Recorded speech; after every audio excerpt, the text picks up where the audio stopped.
First of all, good evening everyone.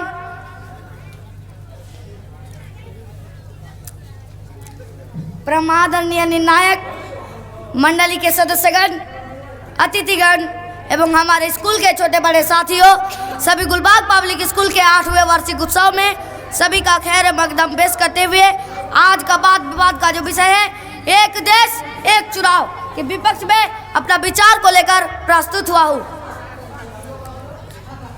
हजरत, भारत एक ऐसा देश है जो विविधता में एकता को प्रदर्शित करता है, जहाँ विभिन्न जाति, धर्म और संप्रदाय के लोग रहते हैं, एक साथ अपनी त्योहार मनाते हैं, जहाँ हम चुनाव को भी एक त्योहार के रूप में बनाते हैं।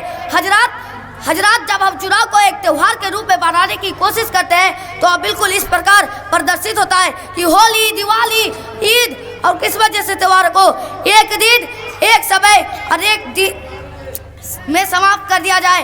क्या मेरे बुर विपक्ष के साथियों, समाप्त कर दिया जाए? नहीं, यह बिल्कुल संभव नहीं है। मेरे विपक्ष के साथियों को मैं कहना चाहूँगा कि वे अच्छी तरीके से जान लें कि भारत ने संसदीय प्रणाली को अपनाया है। इस संसदीय प्रणाली में भारत के अनेक संभावनाओं को निहित किया है। अनुच्छेद 352 में कहा गया है कि युद्ध, बाहरी आक्रमण और सशक्त विद्रोह के समय देश की राष्ट्रीय आपातकाल लगाकर लोकसभा की कार्यकाल को आगे बढ़ाया जा सकता है। अनुच्छेद 85(2) के तहत राष्ट्रपति, लोकसभा और 174(2) के तहत राज्यपाल, विधानसभा की सत्र 5 वर्ष पूर्व भंग करने की स्वतंत्रता दी गई। अतः यह सारी परिस्थिति एक देश एक चुनाव के विरुद्ध सिद्ध होते हैं। एक देश एक चुनाव के पक्ष में बोलने वाले विपक्ष के साथियों को मैं कहना चाहूँगा कि वे पहले जानकारी हासिल कर ले कि एक देश और दूसरे देश की समस्या अलग अलग होती है। एक देश एक चुनाव के कारण एक क्षेत्र लोगों की समस्या राष्ट्र समस्या के आगे घुटने टेक देते हैं। ताजा उदाहरण के तौर पर जहां झारखंड राज्य की लड़की भात भात करके मर जाती है, वही केंद्र के चुनाव के बड़े चुनावी मुद्दा कहलाता है पुलवामा आतंकी हमला, जिसका एक गरीब से कोई लेना देना नहीं, क्योंकि उसकी जिंदगी का सबसे बड़ा युद्ध होता है अपने परिवार के लिए 2 वक्त की रोटी का जुगाड़।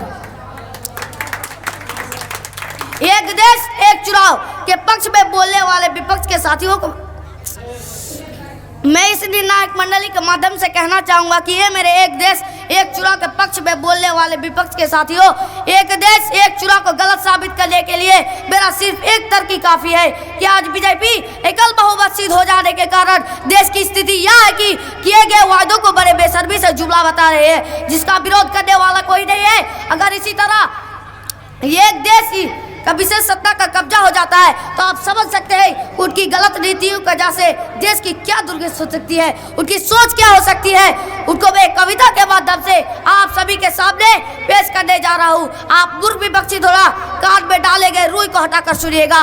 ये जो मूर्ख जनता है उसे गड्ढे में जाने दो, ये जो मूर्ख जनता है उसे गड्ढे में जाने दो। बस एक बार मेरी सरकार बच जाने दो।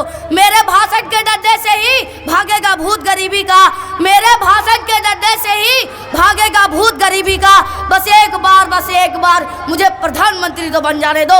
यही से मैं अपनी वाणी को विराम देता हूँ। जय हिंद, जय भारत, धन्यवाद।